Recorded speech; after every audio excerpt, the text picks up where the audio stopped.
the mighty and resilient Merrimack River, carving through the communities of our great region. My name is Linda Lorden, proud president of Merrimack County Savings Bank, and like the river that serves as our namesake, we're a constant yet ever-changing presence. Because to us, it's bigger than banking.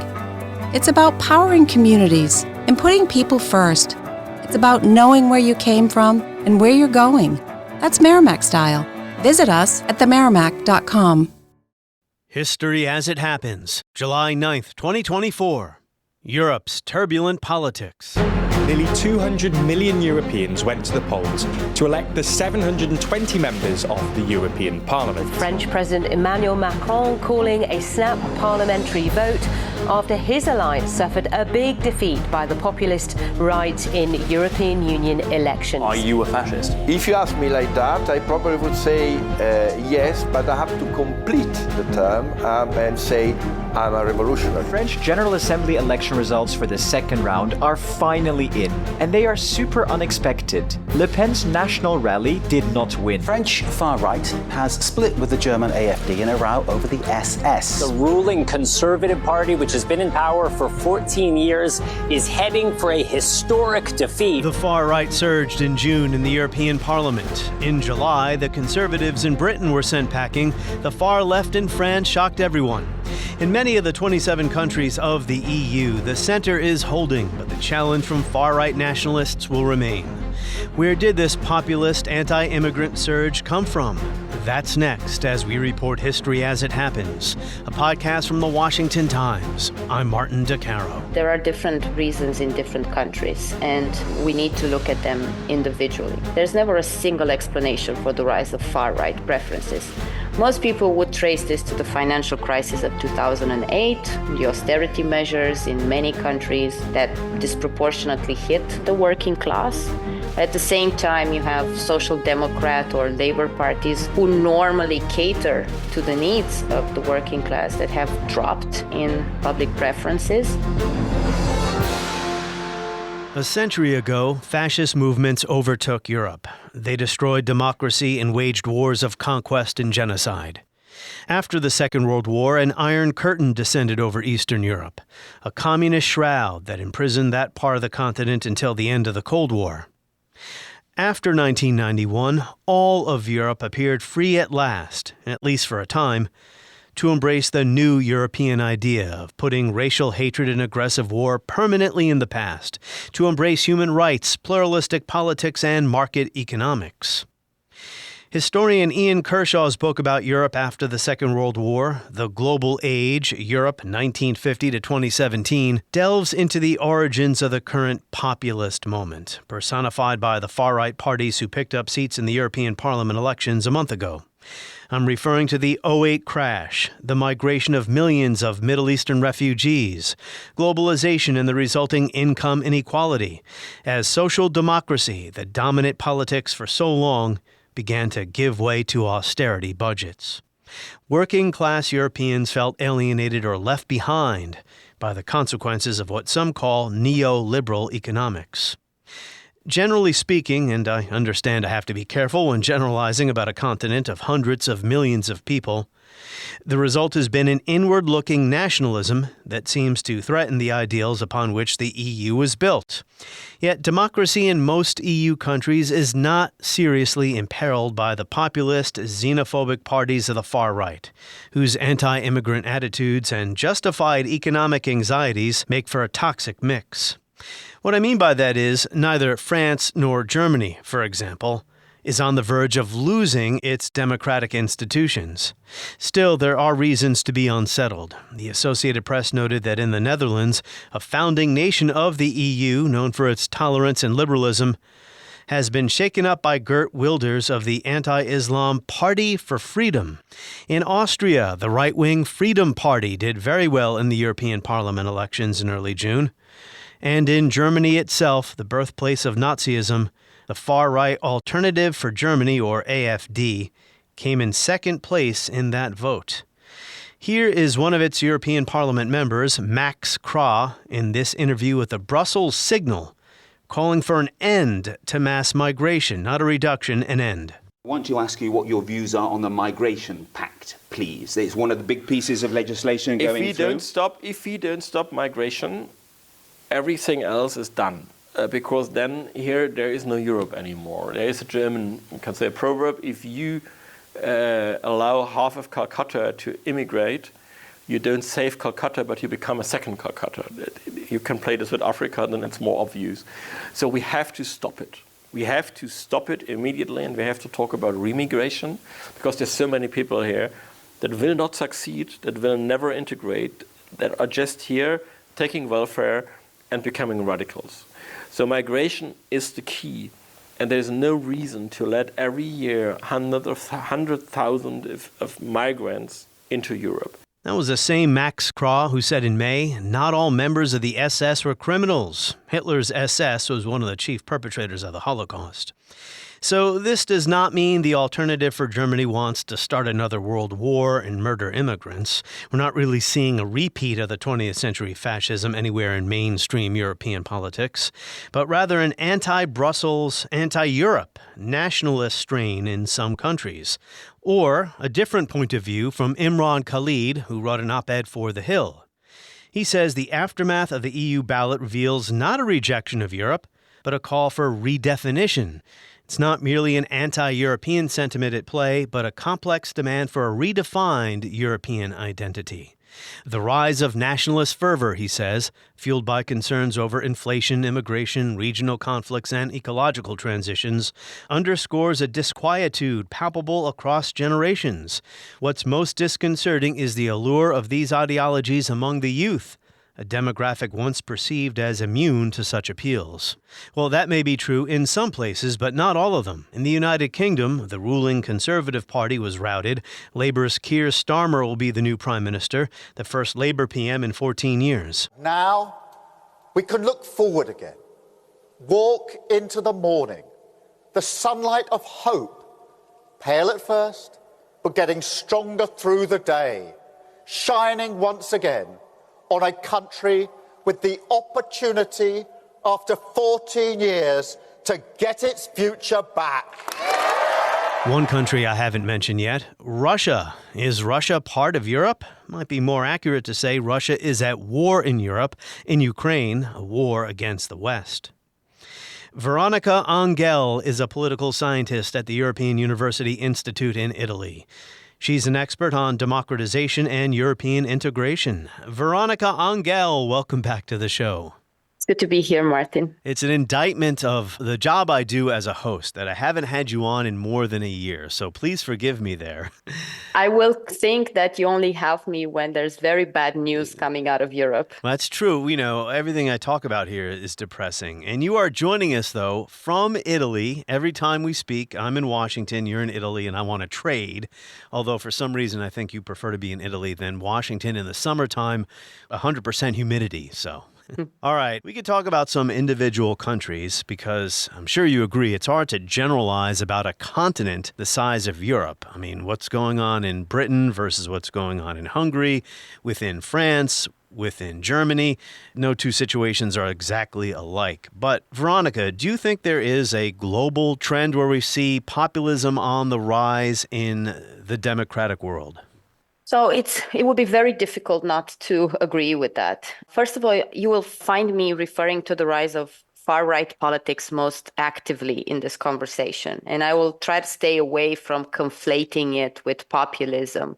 When we want to understand the rise of the radical right or radical left parties, populism is a minor part of the puzzle. So indeed, now we have really bigger problems. And the rise of the far right is real in many places in Europe, with important variations between countries, but that change is noticeable. And the major changes are not driven by Eastern Europe. So although Europe's most successful far-right autocrat, and we've talked about this before, is still Viktor Orban, and he hails from Hungary. I think that if we look at the European Parliament elections, which took place at the beginning of June, you can really get a picture of where Europe is in this wider trend. Yeah, that's right. That's exactly why I contacted you to do this podcast, because of the outcome of Those elections, which then spurred Macron in France to call for snap elections in his country.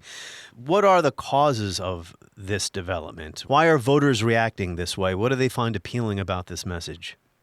There are different reasons in different countries, and we need to look at them individually. There's never a single explanation for the rise of far-right preferences. Most people would trace this to the financial crisis of 2008, the austerity measures in many countries that disproportionately hit the working class. At the same time, you have social democrat or labor parties who normally cater to the needs of the working class that have dropped in public preferences. And that's because social democracy has historically represented a sort of compromise with capitalism, but has also insisted on the limits of markets, even within the economy. And certainly, they've always talked about taking other criteria for social policy into account. So this has changed, right? The transformation of the state, of globalization, this affected the social democratic project, and this allowed it to be challenged, right? So global free trade regimes limit the capacity of many of the states in Europe that were designed to generate welfare. They limit their capacity and they no longer protect vulnerable sectors. So in that sense, a lot of social democrats left the space, or they were no longer preferred, in favor of the rise of the radical right. And the third point that I want to make is why people are reacting this way to prefer the offer of the far right is the instrumentalization by these parties of non-white migration to Europe. So you have the wars in Syria, Libya. This increased the call for responses to the migration crisis, the requests for refugees to enter Europe. And migration became part of the discourse of the right. And so the right embraced whatever the welfare state has to offer, but only for the people who are already in, right? Not for the outsiders. And I think more or less these are the general reasons why we see the rise of these parties, specifically in Europe right now. A political scientist by the name of Gabor Schering, maybe you're familiar with him. He used to be a member of Hungary's parliament. Now he teaches at Georgetown University. He wrote an article fairly recently. He was talking about what is driving the populism. You just mentioned immigration. He also says, though, that there are economic concerns here, and then those economic concerns can make people feel less welcoming to immigrants, or it fuels anti-immigration attitudes. He says economic insecurity, a crucial factor in driving populism in Europe. Again, he's generalizing in Europe. That's a large continent. Do you agree with that it's economic insecurity too? I think that it's not just economic insecurity. I agree with Gabor, whom I know, and he's definitely right in his evaluation, but it's not just that. There are multiple issues related to context, and it's also the instrumentalization of such problems, such economic problems. And this is where the populist part of the far right becomes important, because it has these simplistic appeals to some kind of an imagined community of people that are threatened by incomers, but also by multiculturalism, by Europe itself that is meant to go beyond the project of the nation state. They build on economic malaise that I've spoken about earlier, which is true. In relative terms, Europe is still a very rich continent, but they also instrumentalize it to fulfill their own needs. So you mentioned the idea of Europe there. About 7 years or so ago, Ian Kershaw came out with a new book, The Global Age, about the second half of the 20th century in Europe. Actually, the narrative ends in 2017, and I read the book in 2020. My takeaway from that was that although there were inroads being made against democracy in places like Hungary, this far-right or populist, if you will, surge was not, at least at that point, seriously threatening democracy. In other words, the xenophobic parties of the far right were still mostly on the fringes. and that, for the most part, EU countries were still dedicated to upholding human rights, market economics, tolerance of immigrants. Do you think it's changed dramatically in just the last few years? We did not see the signs at the right time. You mentioned Hungary, and we've talked about it before. We can assume that Hungary stopped being a democracy, or we can evaluate that Hungary stopped being a democracy when Fidesz, the autocrats in power, changed the constitution and the rules of the game in such a way that they would never be taken out of power. So we can think that that is the very definitive moment. But what we normally need to do, and what we should do, is have much more forecast and try to understand what are the steps that are leading to that end goal, right? So I think that what we need to pay attention to in figuring out the point where this all started goes way back. And it goes back to the way autocrats have built a narrative around the need to control a big part of the society in the name of the people, right? So there was always a search for the legitimacy from the electorate, but at the same time having a hidden agenda to make sure that the people never get to vote them out of power. So I agree that we can observe these surges and authoritarian innovations, but we can definitely look at other aspects and be worried, and we could have seen them a long time ago. Some people call this the backlash to neoliberalism, which is another term that has a lot of different definitions depending on who you ask. Another argument that Kershaw made in his book was lower taxes, deregulation, cuts in public expenditure for public services, shrinking of the welfare state, demise of trade unionism has created economic inequalities that the far right or the populists have exploited to grow their constituency. As you said early in our conversation, democratic socialism began to ebb. What is it about the EU that the folks we're talking about here do not like, the bureaucrats in Brussels? So first of all, Europe is not a project that is very close to people in that sense, not in the same way that the nation state is still quite close to individual communities, right? One thing that Europe and the European Union hasn't done actively is to build a community of Europeans around some kind of a narrative, right? And that narrative to compete even with the long imagined narratives of the nation state would really have to be very convincing. This is not something that the European Union has done. It's never been strategic in communicating that Europe is fundamental somehow for the identity of individual in their nation states, unless it's perceived as some kind of a, let's say, part of their own nation building. But this is not what the European Union has constructed, right? This European identity. And because there's no such we feeling as Europeans, very few people would say that they are Europeans before being Italians or Spanish or Slovaks. Very low numbers for that. And the absence of that buy-in into the European identity has always been important in supporting the nationalist roots rather than the supranational structure. And this allowed people who are part of the elites of these countries to use Europe always as a scapegoat. Right. So whenever there is an issue, there's this outside danger, whether it's capitalism, whether it's foreigners, whether it's social democracy, multiculturalism, globalization.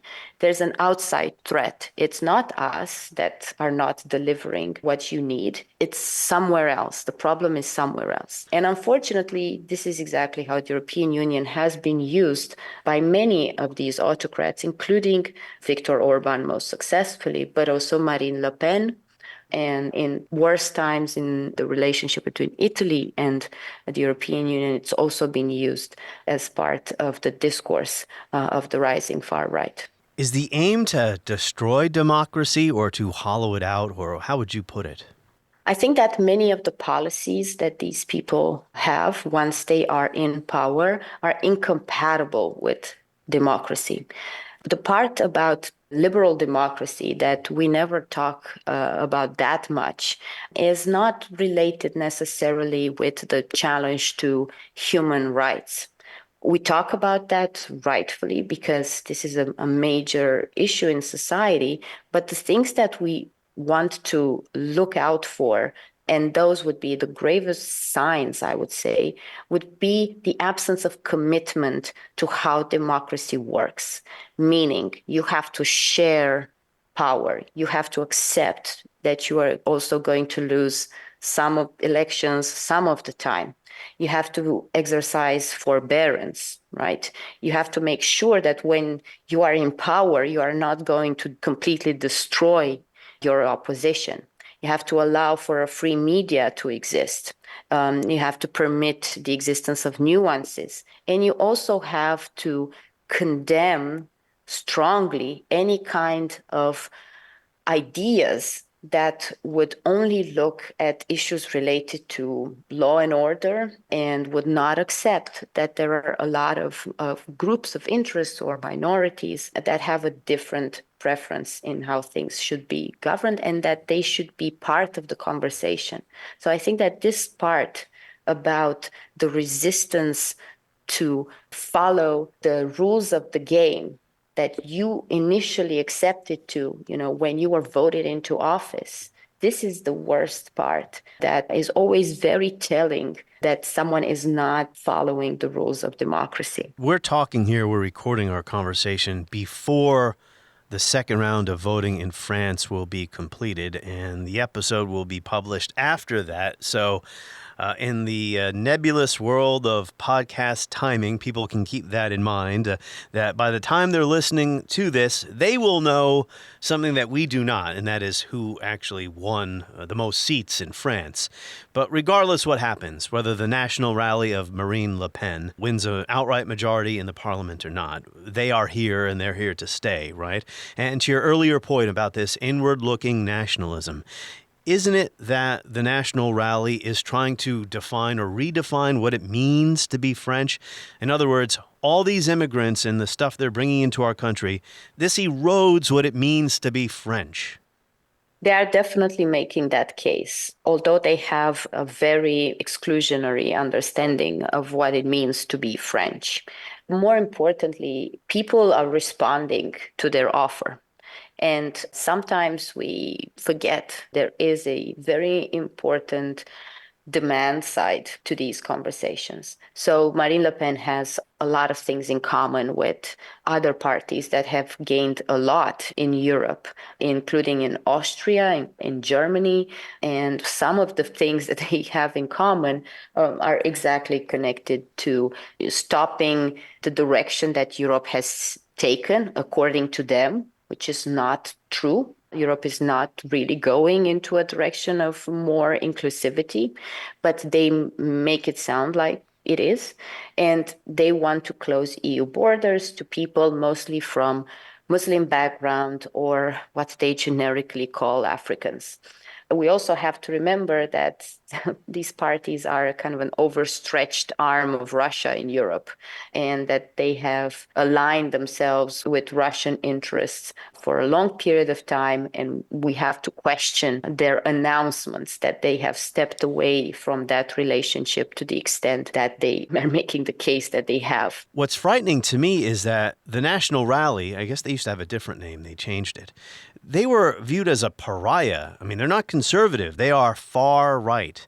Marine Le Pen took up the task of trying to clean up their image, right? They haven't really changed the substance of what they believe in, although they've tamped down on a lot of the anti-Semitism. But now they rail against immigrants. I mean, there's still a far-right party that seems to have improved its image. Is that too simplified an explanation?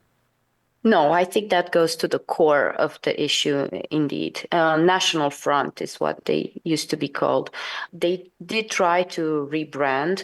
They don't have the same anti-Semitic rhetoric that they had. On the contrary, they have aligned themselves squarely with Israel in the Israel-Hamas war in the Middle East. And that has gained them some more credibility, let's say. The other thing that Marine Le Pen did, as she is part of this identity and democracy group in the European Parliament, is to throw out the whole party, Alternative for Germany, which is a neo-Nazi party, when they claimed that not all SS officers were bad. Right, that not all of Nazi Germany's SS officers should be considered criminals. So they have done things that would disassociate them from anti-Semitic past that is mostly associated with the Le Pen family. However, just like you said, that discourse has now been redistributed for the Muslim community, or simply put, foreigners. You know, Veronica, it's been said that one reason why the far right has gained ground on the issue of immigration, the center and the liberal parties have simply failed to deal with immigration in a sane way. And that allows the far right to make gains on that issue, because most reasonable people believe there should be some kind of control of immigration into their country. I think that, first of all, we have to make a difference between legal and illegal immigration. It's very important to state that legal migration into Europe from third countries, it's at about 6%. So only 6% of people living in the European Union right now who are from outside the European Union. And the United States is at 13%, which is also not enormous, but the perception is very different. So you have legal migration, and that migration is actually very necessary. Many governments, including the Italian government, has changed rules in such a way as to allow people to come in, because there is an absence of labor force, because the demography of Europe is not very positive, right? So you need to have more people coming into Europe to deliver the kind of living standards that Europeans are used to, and to participate in the economy. The issue is that when governments are calling for people to come and participate in the economy, they don't follow up with any kind of integration policies, right? They mostly leave people on their own devices, and they don't take into account, just like you said, okay, how are we going to explain what we are doing, and how are we going to create any kind of policies that prepare people resistant to seeing these kind of potentially different looking outsiders coming into their territories, or just changing the makeup of their neighborhood? How are we going to anticipate that? What are we going to do? And in that sense, I think that it's not unfair to say that the center parties who are in charge of dealing with these sort of needs have not committed themselves all the way to dealing with the challenge at hand. You know, there's simply just a lot of backlash towards the establishment, towards incumbents, whoever that might be, whether it's the people in Brussels or in the United Kingdom, the Conservatives who had run the country for 14 years. Yesterday, they were routed in an election, although the Labour Party didn't really dramatically increase its share of the vote. Conservative voters went to the Reform Party or other parties. This was definitely an anti-conservative vote, and it was a long time coming. It was a predictable outcome. You are right to say that the Reform Party has indeed made an important gain in the last months. They haven't been campaigning for long. They also took some votes from Labour, but most of them from the Conservatives. This is very much connected to the idea of voting against the government or the people in power. But I'm not sure that in the case of the UK, or I wouldn't say that this is an anti-establishment vote. The Labour Party is still quite part of the establishment. This is much more a challenge to what the Conservatives have been doing. Very important people in the Conservative Party have lost their seat. Not a lot of people continue to have any trust in the Conservative Party to deliver on any of the policies not even on migration, even if they had had some pretty stringent rules that they have produced in the last year to try to catch some of that vote back. This, I would say, is much more a specifically anti-conservative party, the way it looked in the last year's vote, and not that much a reflection of, let's say, anti-establishment vote. Reform, though, under Nigel Farage, might win more seats in the future. It's now an established party. Two more things. I want to talk to you about Trump and Europe, but about Italy. When Giorgia Meloni took power, I read a lot of articles. People who don't like her said, uh-oh, here we go. Italy is reverting to some kind of fascism or authoritarianism.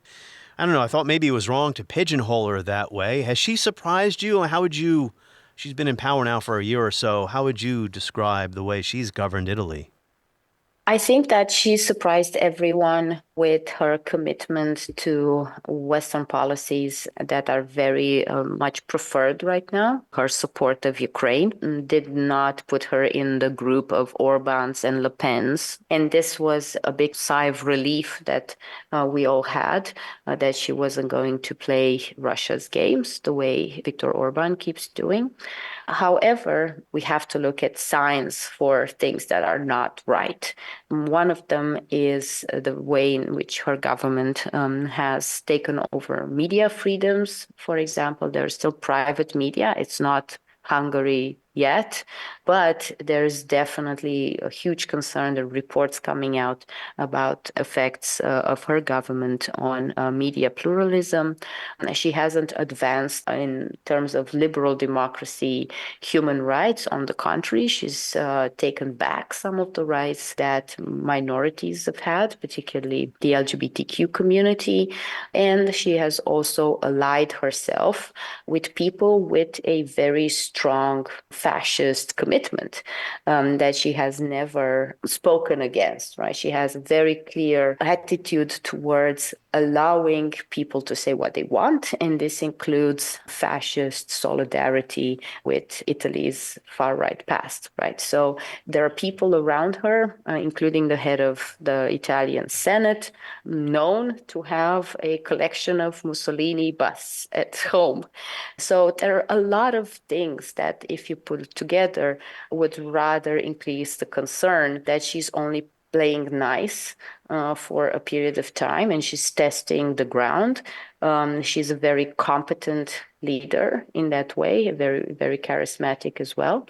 And when she decides that it might be the right time to also change some of the rules of the game, so her and her party can stay in power, then the mask will be taken off, and then we will see what she's doing. I think that she hasn't really changed, and that's exactly because her speech for outsiders or for an international audience is very different from what she delivers at home. Well, Veronica, I said only one other question, but it would be wrong if I forgot to mention the far-right party in Germany, the AfD. Are they really all that popular? It seems they still control only a tiny minority of the vote. Is that right? Well, they did come in second, although they got 16% of the vote in the European Parliament. 16. Okay. Well, that's bad enough. I mean, the far right in Germany, I never want to see those two things together again after World War II, but go ahead. No, these are exactly the people that I mentioned earlier, whose chairman declared that not all SS officers were that bad. This didn't lead to a huge problem with their constituency, and that's already telling. That's terrible. And it's actually very likely that the Alternative for Deutschland is now going to find a new home in the European Parliament, because after this statement, even Marine Le Pen thought that it's too much. So she, as the leader of this Identity and Democracy group in the European Parliament, said that Alternative for Deutschland has to go. And now it's possible that they might join a new group that Viktor Orbán has created, and we will see what comes out of this third group of Eurosceptics, nationalists, sovereigntists in the European Parliament. The implications of these elections are important. The center did hold to a certain degree in the European Union, and that center-right and the center-left and the liberals are going to be able to coalesce, and they will give the leadership of the European Union. They will also have to resist the lure of moving further to the necessities of a population that seems to have increased their appetite for far-right parties. But for the time being, they are going to deliver the leadership of the European Union. And this is important. It's also not the whole story, right? Because the surge of these far-right parties means that they will have positions at different levels of the administration, which will allow them to also increase some of the challenges to deliver policy. The European Union is a consensus-building machine.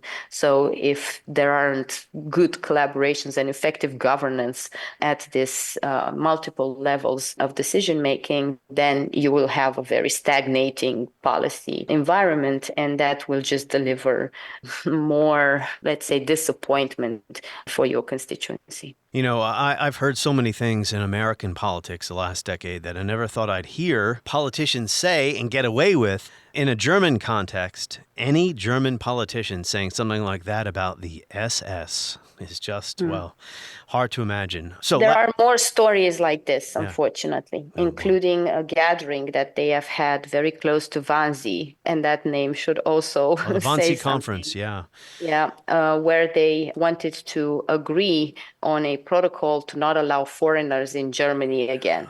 So the resounding legacy of Germany there is very, very bad. You're right. Donald Trump, why is the European establishment parties, who, as you say, have, the center has for the most part held, maybe more so in some countries than others, why are they concerned about Donald Trump possibly winning another 4 years in the White House?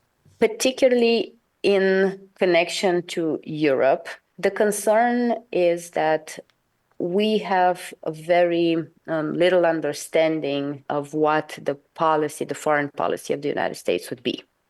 There is definitely a source of concern in the absence of predictability. And also, Donald Trump has rattled many of us, all European states, more or less, with his, we're just going to let Russia do whatever the hell they want. That's a quote. If they don't pay up into NATO, so if the European states don't pay more money into NATO, which they're already doing, there is a sensation that we don't know how a Trump administration would look like, but it definitely doesn't look as something that we could easily collaborate with. Because of the chaos, right? Chaos. Yes, Trump brings chaos. Chaos is a good word. It's the inconsistency, is the unconvincing commitment that Trump has, or on the contrary, doesn't have at all, towards alliances. Europe is very dependent on NATO for its security, and there's a lot of interdependence in other aspects as well,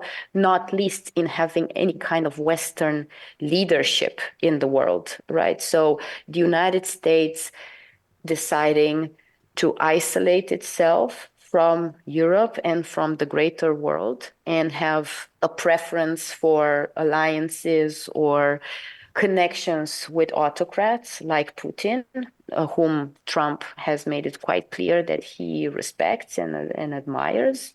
That's a major concern. Yeah, the far right here in the United States is enamored with Orban and people like him. So that's right. This connection exists. We just had Donald Trump Jr. come to Budapest in Hungary and announcing that Hungary is Europe's last hope. Oh, no. So when you hear these things, it's quite clear why Europe is speaking largely, right, Europe, but why there are concerns, serious concerns about Trump's commitment to America's alliances and also to Trump's commitment to America's well-being as well. On the next episode of History as It Happens, we return our focus to American politics. The next installment of my monthly election series, the election of 2000, Bush versus Gore. That is next as we report history as it happens, a podcast from the Washington Times.